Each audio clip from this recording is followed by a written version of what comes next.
A free concert for children from his old school. It's the start of his British tour with Wings, the group that's helped to make him the world's most highly paid pop composer. Ken Rees went along to listen to the music. Even £100 on the black market won't find you a ticket to watch Paul McCartney's return to Merseyside. It's a sellout. So many young fans couldn't buy tickets that McCartney decided to put on a free show for all 900 boys and girls at his old school, the Liverpool Institute. So, along with 500 local handicapped youngsters, they took an afternoon off to head for a lesson in pop from their best-known and wealthiest old boy. He explained why. Well, we were doing preview shows and stuff, you know, and it seemed like a good idea just to ask the kids from the school. Because when I was at the school, we only ever went to, like, speech day or sports day. We never had a night out. You're going to give them a real night out tonight, huh? Hopefully, yeah. Hopefully enjoy it. They're hardly old enough to remember the Beatles, but the second-generation McCartney fans clearly loved every minute of it. It's no longer the Mersey sound either, but it's just as popular. And Paul McCartney, at 37, a middle-aged pop star now, can be confident after tonight that Liverpool really will still need him when he's 64. Concerts are sold out within 2 days. In Eastbourne, Paul knows he must rehearse his band for weeks to make sure their live performance matches their records. There are 2 new musicians in the band, drummer Steve Holly and guitarist Lawrence Juver. Until now, the only contribution they've made has been in the recording studio, where any mistakes can be corrected. Now there's no second chance. Each song must be right first time.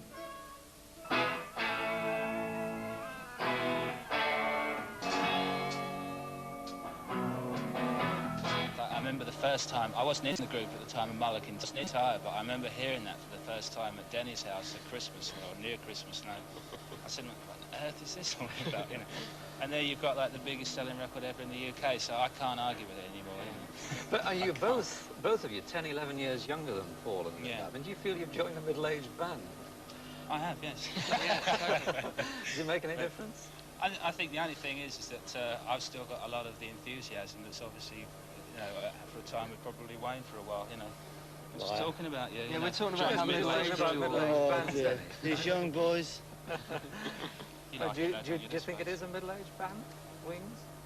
Not now we've got these two, is it? Do you ever in your own mind compare the 2 bands, the Beatles and Wings? Yeah, sure. I mean, how do you think the 2 do compare? Well, we want to be as... Well, you see, they were together a long time as a band, doing Hamburg and all that sort of thing. Gave them that sort of tight-knit thing, you know, which we haven't got yet. I mean, it's getting there, but I mean, it's going to take us a couple of years with this lineup before we get to that thing, you know.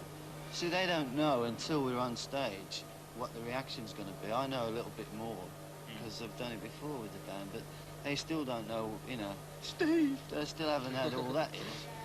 You're starting the tour in Liverpool. I'm just wondering why you're going back to Liverpool, first of all. That's where the promoter made the first date. He said, you're going to Liverpool. I said, oh, yeah. Nah, come on. Great. It's because you haven't done much in Liverpool and we love it. I mean, There's a theatre there they're trying to say. You've heard about Ken Dodd was trying to... He did a pantomime there. Yeah. And it's one that would have to close down or something. We always said that when we next came back to Liverpool, we'd play that place. So that's the Royal Court Theatre. And I used to go there when I was a kid, you know, to watch all the plays up in the 1 and 6 pennies. 3 years after leaving, Paul was internationally famous, overshadowing the school's previously most celebrated old boy, Arthur Askey. But today, the former member of the Quarrymen, as the Beatles were called in 1960, is going back to school. Or rather, the school's paying him a nostalgic visit. His band Wings is giving a free concert for all 600 pupils in Liverpool's Royal Court Theatre. Hoping to meet him is his former geography teacher, Blip Parker. Mr. Parker, what can you remember of Paul when he was at school, when he was in your geography class? I remember he was a very bright and cheerful lad who did a reasonable amount of work for a boy of his age. Was he a studious academic type? One would hardly call him that. How many times have you seen him since he left the Liverpool Institute? Just once, and that was very soon after he'd left. This was before he was famous, was it? Yes, before he was famous. What was that occasion then? He was repaying a small debt, actually, to my wife. What was that? A sixpence that he'd borrowed to go to the cinema. Do you think that he will feel slightly embarrassed or nervous when he sees you? I don't think so. It is you too. I wasn't sure if it was old Blip himself. Yeah, great. And this is a representation of the lads. Yes, there's quite a few of them. Still as lousy looking as they were when I was there. Used to sit in class, you know, and he'd just say, right boys, dictation. And you just have to dictate the whole lesson, just like secretarial. Does he still do that? Yeah. The glacial explosion and the lateral moraines. Paul failed art at A-level, and as if to make amends, the school's art teacher presents him with a gift. And this is on behalf of the staff and the boys. God blimey, these freaked out since I went there. That's painted by one of our sixth form. Stan Reed. Go mad, wouldn't it? What's all this? Well, Filthy language. That's not directed at you. It's an illustration, I actually. have a broad mind with these two. Great. It's great, what is it? There are about 1,500 Liverpool children, including those from Paul's old school, in the theatre for the free concert. Their response is on the enthusiastic side of idolatry.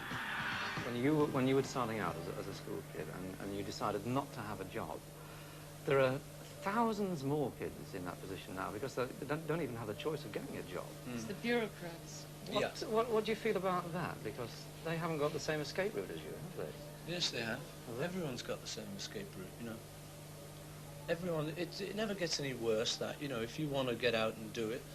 I mean, you know, to hear people talk, you'd think that, like, there was no one these days who was ever making any money, and everyone was a flop these days, and everyone was on the dole, but they're not, you know. If you go, like, 10 minutes out of any city, there's a row of very nice houses, thank you very much. But the worst thing is that, like, you start off as, like, nothing, like most people, you know, and you work your way up and you get success. And then you get there, and then all these people come around saying, you must be awfully embarrassed and cut off now that you've actually made it.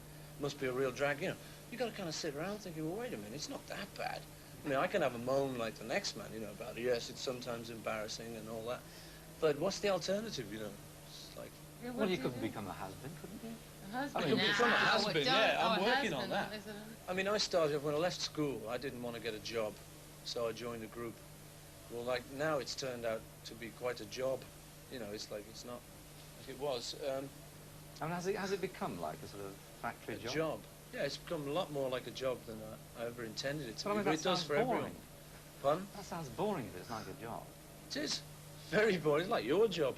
No, you know, it can be very boring, sure, yeah, you know, like any job, but you're either one of those people who can sit at home, not to... See, when I was at school, like everyone, I always thought, well, what I'll do is I'll get successful one way or another, get a lot of money, then I'll go on holiday for the rest of my life. You know, that'd be great, that.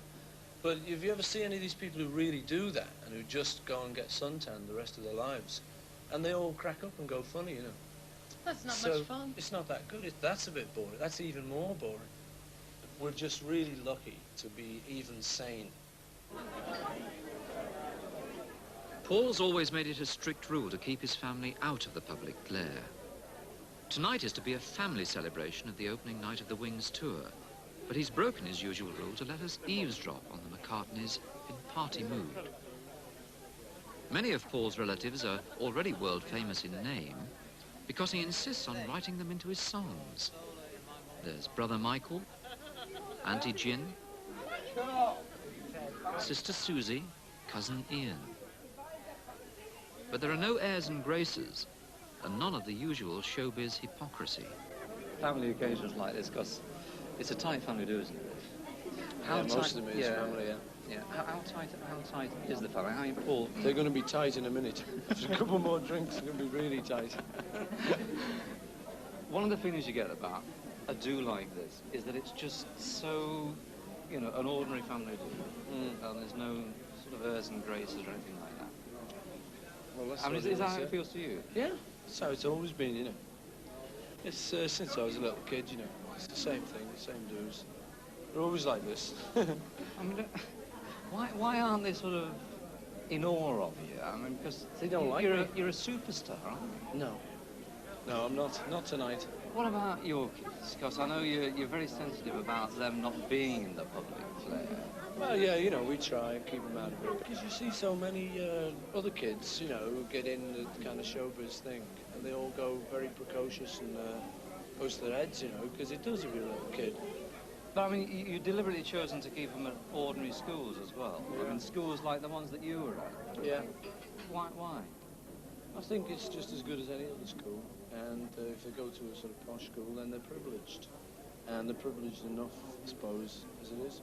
So we're just trying to keep them normal, you know, just like any other kids. Why shouldn't they go to the same school as everyone else goes to? And when they're 16, you're going to cut them off without a penny, and they've got to go on unemployment. Funny thing is, actually, they get that kind of mentality themselves. They don't like really taking it off you. They want to do it themselves. That's what's happening, you know. They don't really like to sort of take it too much. They want to go and do it themselves. For many of Paul's family, the Wings concert earlier that evening had been a public demonstration that things were still the same. Their Paul was still the Scouse lad of the early years. And as if to prove the point, Paul had included 4 Beatles songs in his repertoire. For a moment, it was as if time had stood still.